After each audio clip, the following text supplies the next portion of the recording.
everyone, this is Ray Stendel, publisher of Customer Engagement Magazine, and I'm so happy that you're with us in this very important series that we're putting together on the subject of self-reliance. Today, I have as my guest one of my good friends and an expert on this subject matter. He is the author of 16 books, 2 of which are international bestsellers, which are Relationship Selling and The Acorn Principle. He has given over 3,000 talks and is also the recipient of multiple awards in the public speaking industry.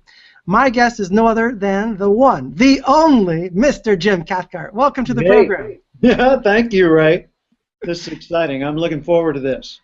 So this is a talk, everybody, that Jim and I have been talking about now for a few months, and we've been discussing this subject, and we think it is absolutely vitally important that you take a look at what we have to talk about today and see how you can apply it in your own life and in your own business. And you know, before we get started, Jim, I just want to throw this over to you and just say a few words about some of the work that you have been doing and kind of give a little bit of context for those that may not know a lot about you. Well, I've been a professional speaker since 1977, and I've done, as you mentioned, about 3,000 presentations all over the world. I've been the president of the National Speakers Association, but I started out as a government clerk, overweight, out-of-shape guy in Little Rock, Arkansas, with no college degree and no money in the bank. And I heard Earl Nightingale on the radio and got inspired. Earl had a program called Our Changing World, and it was a motivational radio show that was about 5 minutes long. And I heard it one day, and it inspired me to change my own life, because I never expected to do much in the world. I never expected to matter. I figured I'd have a decent life, I'd be a good person, a nice guy, a good neighbor, you know.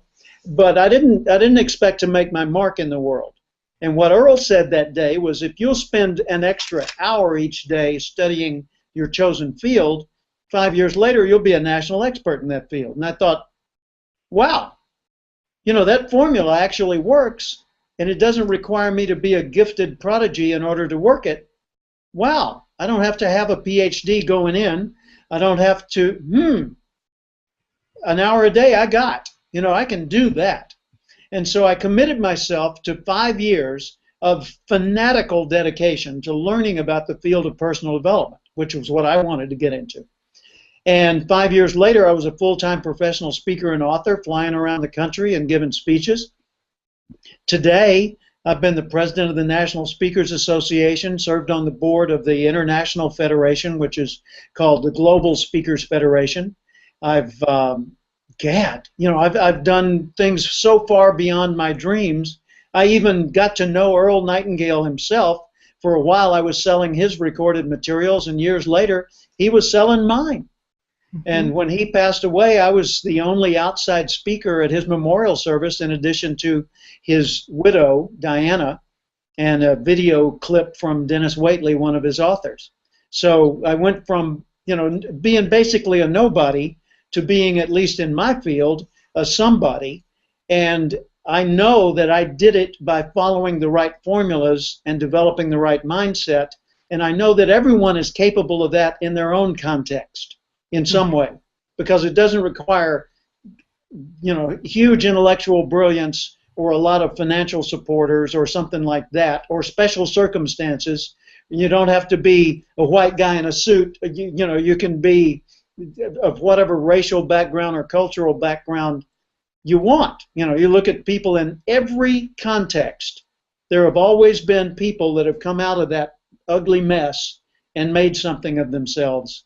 So those are the people that I aspire to be like, and I want to show other people the way to follow those examples. Be the exception to the rule. Be the person who stands out, takes the lead, and makes a difference in the world.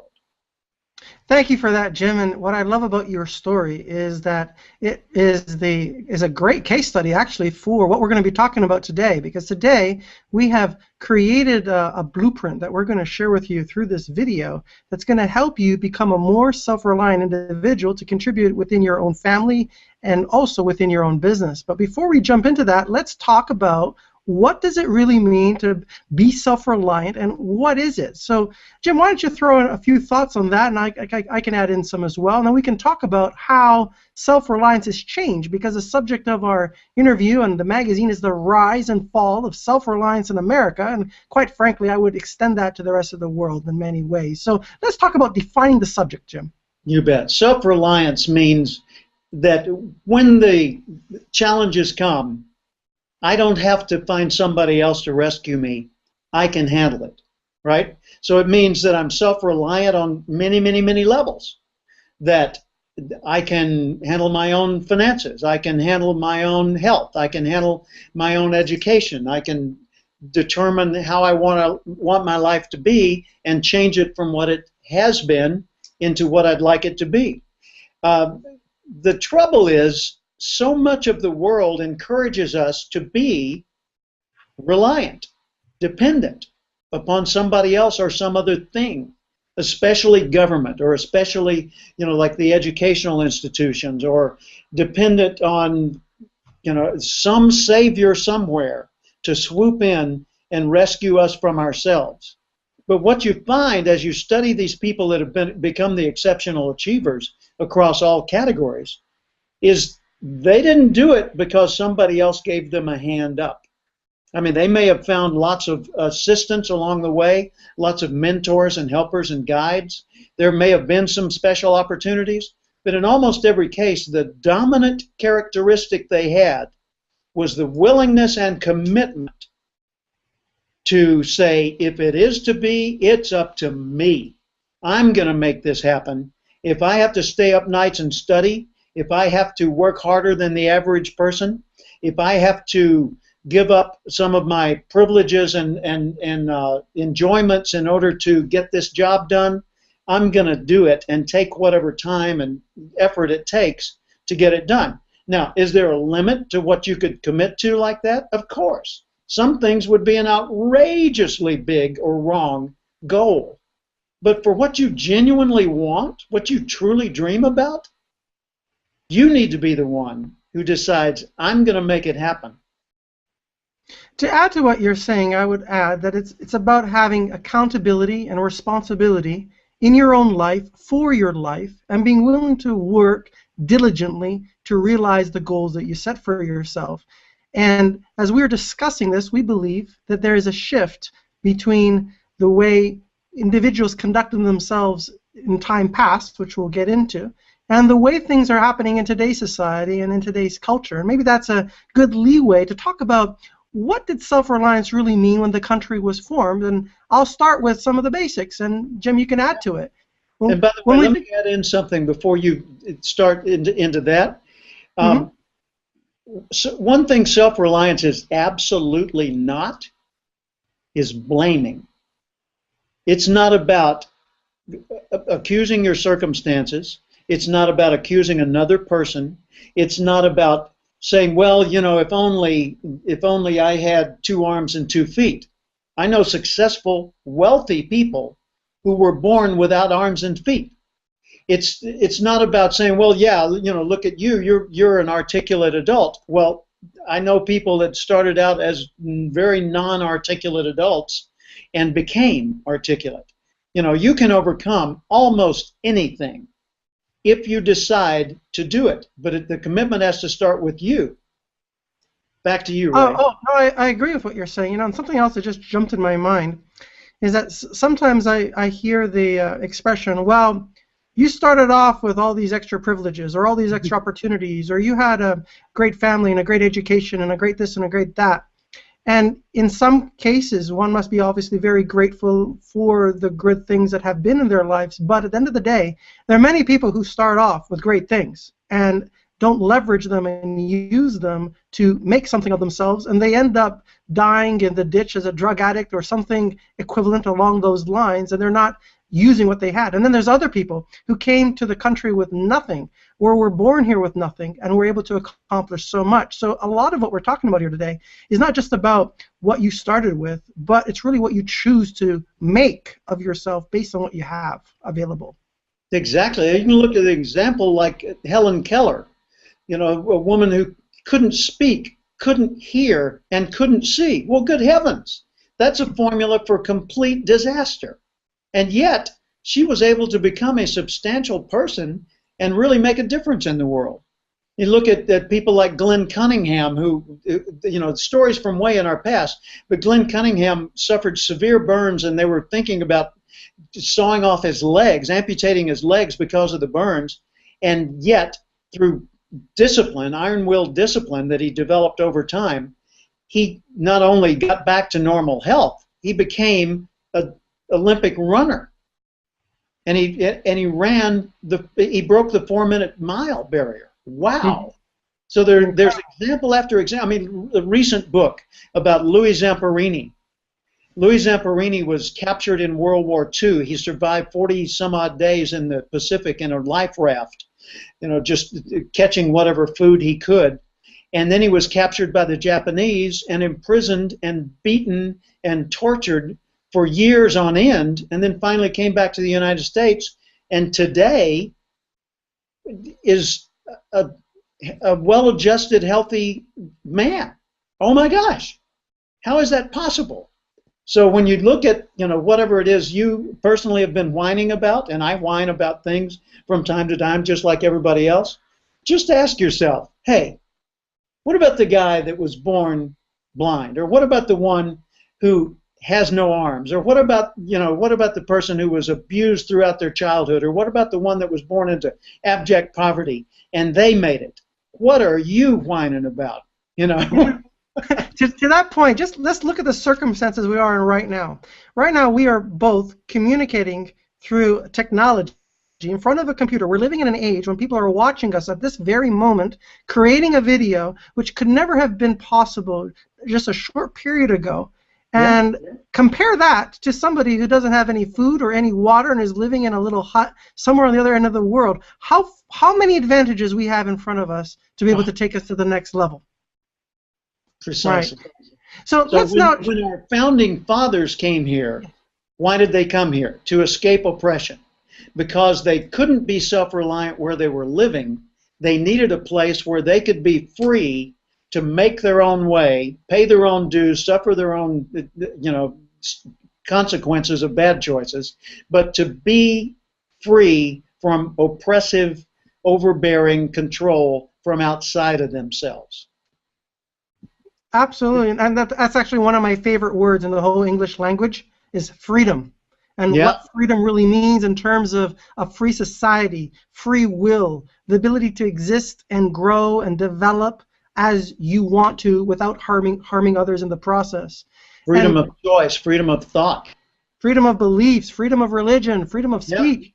I mean, that's what this country is really based on. And if we start to go back and think about what did self-reliance really mean back when the country was formed, and we go back to the basics of food, you had to go and hunt for your food. You had to farm your food. You had to be in charge of your own nutritional plan. Otherwise, you weren't going to eat, right? And you didn't just eat for today or hunt for today. Because if you did that on a day when you couldn't hunt or couldn't find anything, you'd have starved. So you had to plan as well as act for now.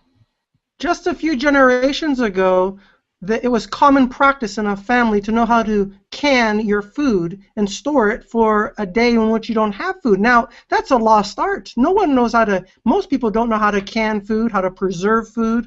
When we think about shelter, back then you had to go about creating your shelter. There wasn't a development you can just move into and pay some rent to somebody. Yeah, you built your own house.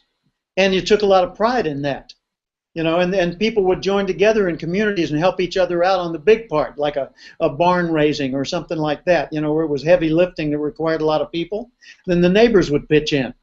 And see, that's the thing. When people are self-reliant as opposed to dependent on the other people, then others are more willing to help.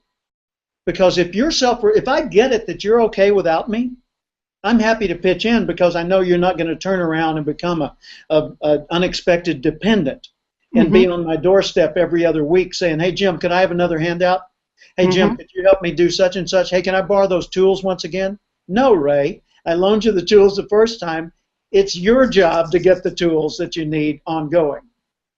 Yes, very, very true. You know, some of you who are watching this might be, why are Ray and Jim talking about what life was like back when this country was formed? You're going to see this very clearly because we're in a society which is far different than what life was like back then. And some of that is positive, but some of that is also negative, which we're going to get into. Hey, how about communications, Jim? What was life like back when we started the country from a communication standpoint? Well, if you couldn't walk over to where the person was or ride your horse over there, you pretty much were stuck, right? Right. And if you didn't know how to read and write, which many people didn't, then your communication ability was restricted to the face-to-face circumstances you could create. So within a community, the people that could read and write had to teach the other people to read and write so that everyone got the ability to be independent. So some people, you know, they look at the ability to read and write as, oh yeah, that's something that people ought to do. No, it's something that if people don't do it, they rely on, become dependent on others for their communication. So we need to learn to be good communicators, and we need to acquire the tools like you and I have right here in this technology to communicate with other people when we're not physically there. See, that's it. The reason for talking about the founding of our country is the same basic underlying steps towards self-reliance are absolutely essential in every life on earth. If you want to become independent, if you want to become free to make your choices, do what you want to do, live your life the way you choose to live it, then you need to go through some of the same fundamental thought processes and skill development processes that our founding fathers so vividly illustrated in their own breaking free from the oppressors in Europe and around. Very, very well said. And to add to that, what you mentioned about communication skills feeds right into thinking about education. How did people educate their children? What were the values, the morals, the infrastructure that was put in place to be able to pass on a skill set and knowledge so that they could thrive in their next generations? Yeah, let's think about that for a second. If you're teaching kids and you're in a survival community like they were back in Plymouth Rock, you know, what do the kids need to know so that the kids don't remain dependent on the adults? And by the way, kids at that time, by the time they were old enough to walk and talk, they had jobs to do. I mean, they didn't have little token chores. They had jobs that others depended on them at an early age. You can say, oh, that's child slavery. Well, no, everybody was enslaved to themselves and each other just to stay alive. You know, so what do you teach kids? Well, first off, you teach them fundamental skills. How do you not do harm? You know, how do you not set the house on fire? How do you not let the cow go? You know, how do you not spoil the crops? How do you not whatever? How do you not ruin the resources we need to protect ourselves from the elements or whatever? So that's number one. Next thing, you teach them how to feed themselves. You know, what to eat and what not to eat. What's dangerous or poisonous and what's just fine. The next thing you teach them is you teach them how to do work. You teach them the use of tools. Then you teach them how to relate to other people so that they don't alienate other people and they get their cooperation. And then you teach progressively each new thing. You teach them words. You teach them meanings. You teach them mathematics, you know, the basics of this plus this equals that and will never equal more than that. You know, so they understand how to calculate how much do we have and how much will we need and how long will it be and so forth.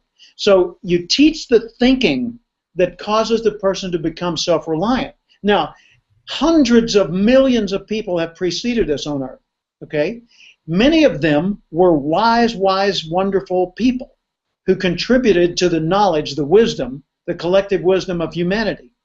And that wisdom gets passed along, or at least it did for many generations. And it was passed along through stories and through parents teaching children and elders teaching youngers. Okay? That was the norm in every community in the primitive and the advanced societies.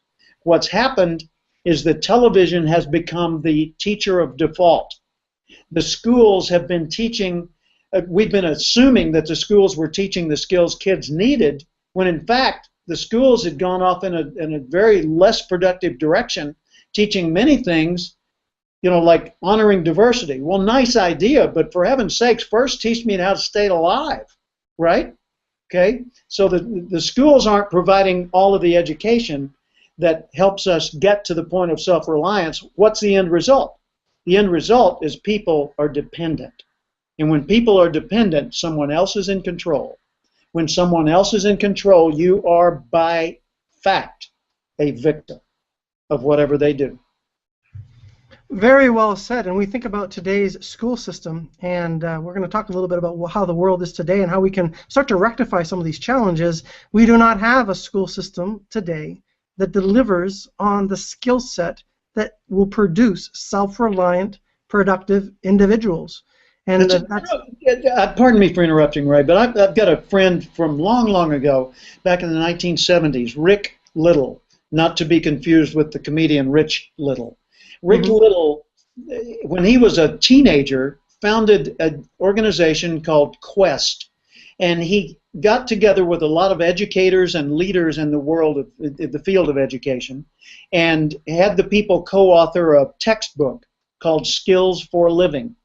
And then Rick went around the country and met with directors of, superintendents of schools and directors of education, and met with political leaders, even first ladies and people like that, in the White House, and got endorsement for his program to teach in public school systems basic skills for living, such as how do you manage money? How do you manage a checkbook? Well, a lot of schools don't even approach that subject. How do you set goals in life? How do you keep yourself healthy and well nourished? Not just PE, not just that, but how do you keep yourself healthy? How do you get along with people you don't yet know? And how do you get along with people you already know, but maybe you have conflict with them? How do you work out? How do you do problem solving? Identify the need, etc. There are steps in problem solving that are learnable. How do you develop the kind of critical thinking that allows you to deal with the real problem and not just address symptoms that may be the apparent problem? So Rick did that, and it's accepted in a lot of school systems, but not most. And I think something like that needs to take place in every household and every school system. First, teach us what we need to get by. Then teach us the higher level thinking things and the cultural things, like I was mentioning, honoring diversity, that sort of thing. That type of training would be so valuable if it would be put into our school system so that youngsters growing up would get that as part of their upbringing in a systematic and in a organized manner. And then adding to what you have mentioned relative to teaching them how to first of all get by, higher level thinking aboard on top of that, then you start to think about, when we look at the root of productivity and growth within an economy, we start thinking about small businesses. We think about entrepreneurship. We think about the basics of marketing and sales and how to connect with others in a way that delivers value in the marketplace. And it still boggles my mind how if you ask anybody what's driving the economy, it's small business. And then you ask the question, what are we doing to create more entrepreneurs in our school system? How do we produce more entrepreneurs? Not how do we produce more people who can follow the rules and play a smaller role in society. And there's a difference between what we want to produce and what is actually being done, and that, I think, is also a big part of our conversation.